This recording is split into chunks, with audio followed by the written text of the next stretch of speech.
Hello everyone, thank you for joining us on the program this evening. I am Nifemi Oguntoye. At the United Nations General Assembly, the 80th of its kind, we saw Nigeria's Vice President Kashim Shettima delivering a passionate address on behalf of President Bola Tinubu. His speech touched on 4 critical issues: UN Security Council reform, sovereign debt relief, fairer access to natural resource benefits, and also bridging the digital divide.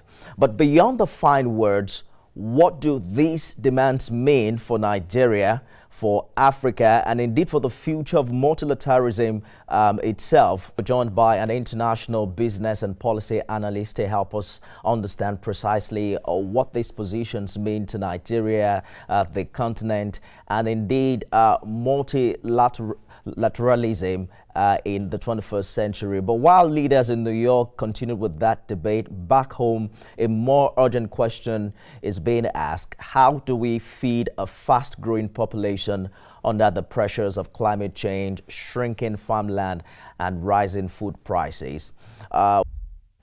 We're back to New York to review Vice President Shettima's address to the United Nations General Assembly yesterday, where he highlighted 4 major issues that are of great importance to Nigeria. My guest is Nifemi Oguntoye, international business and policy analyst, and is former president of the Nigeria German Business Group. Mr. Oguntoye, thank you for joining us. We had difficulties connecting with you earlier. You followed global diplomacy for years.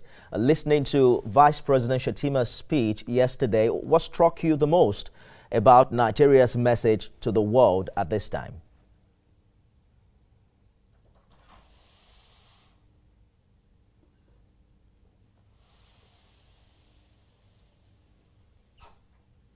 It appears we're having difficulties connecting with Mr. Oguntoye, but recall that the Vice President yesterday, and he made it clear that, listen, we can work together and we should be able to make the world a better place.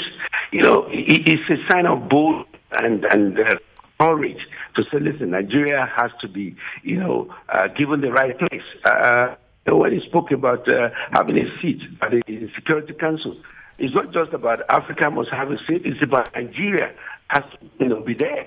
And that's bold, that's courageous, that's something real that you can see. And he spoke on so many other things, but he's recognizing the 2 states, that is the Palestinians having their own and the Israel having their own. These are bold statements, clearly to the leaders, that this is who Nigeria is, this is where we are. And those are the things that are really interesting. But, diplomatic community, it might take some time for all these things, to really come to fruition. And he said that as well. And when you look at it, it is just that same slogan of, our local, it's our turn to be there. You cannot just be presiding over Africa, and Africa is nowhere to be found in the Security Council. So it's a good message to the world.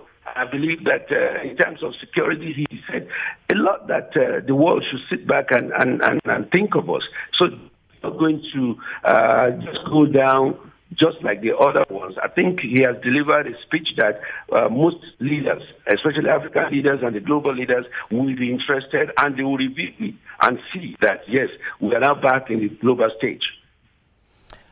The Vice President, as you mentioned, did argue that Nigeria deserves a permanent seat on the UN Security Council, pointing to our population, peacekeeping record, and even the role we play in regional stability. Critics, however, say Nigeria's domestic challenges, when you think of insecurity, corruption, and governance lapses, undermine that claim. Do you think the demand is realistic at this time, or at best aspirational? Well, if you say aspirational, maybe that would be, but there's no time that you have to waste, or you have to wait until you say, if I have to wait until I sort out my own problem before I can say this is the right place to be, then tell me, where in this world that you don't have one trouble, one problem or the other? That's not, even in America. So, and then you are saying that, look, you can't be dictating to us. We need to be there. If you want to make us work with you, get us on board. And that is very crucial. We can't wait until we sort out all the problems we have in Nigeria to play a role in the global community. No, we can't. So whatever we have, as much as the government is moving on, tackling these issues, let me tell you one thing. The only thing that I think the government has to do more is to enlighten the citizens on what is going on. And not that the citizens will be thinking, oh, maybe in another 48 hours, everything will become normal. No, it can't. So the government of Nigeria should be able to think about that and to enlighten the populace and to make sure that this thing will work. But maybe in another 2-3 years, some of these things you begin to enjoy. And that is what this government is saying. Tell me how many of those people who are criticizing him can come out and say, this is what I will have done. None. It's easier to criticize, but to say, what will you have done? There will be mistakes made, there will be errors committed, and at the end of the day, let's continue to correct the errors and to move ahead and do things that will make the populace, the citizens of the country, have a peaceful life. Let us touch on the issue of sovereign debt. He proposed nothing short of a new global mechanism, what he called an International Court of Justice for Money. Some African countries support this, but creditors in the West and Asia see it as being too radical. From your experience in global business, is this the kind of bold thinking the continent needs now, or does it risk alienating us or alienating partners that we apparently still depend on?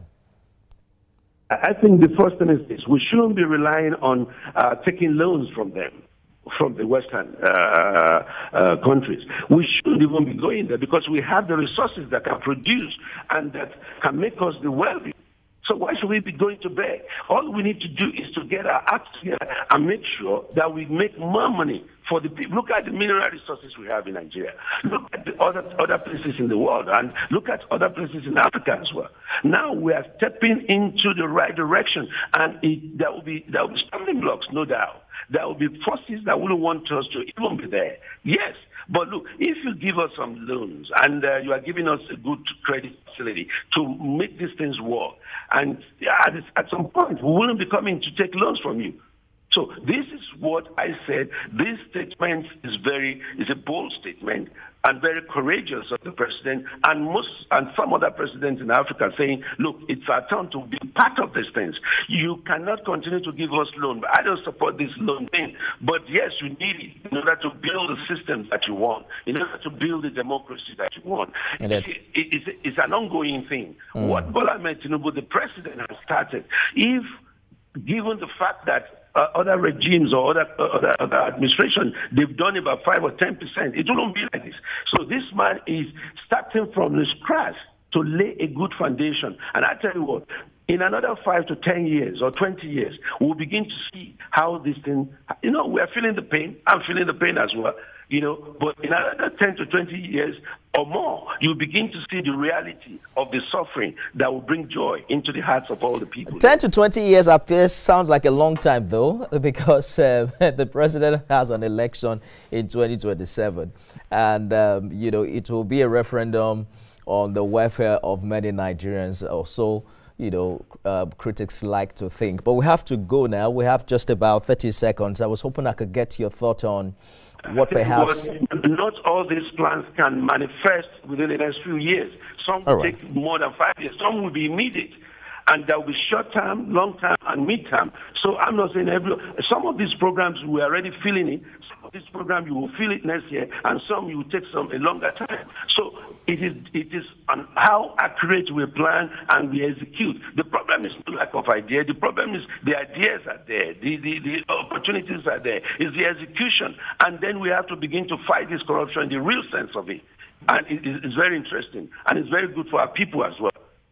Nifemi Oguntoye, international business and policy analyst, thank you so much for talking to us on the program. Thank you for having me. And that's our show today, everyone. Remember, you can watch it again at midnight and at 6 a.m. tomorrow. I am Nifemi Oguntoye.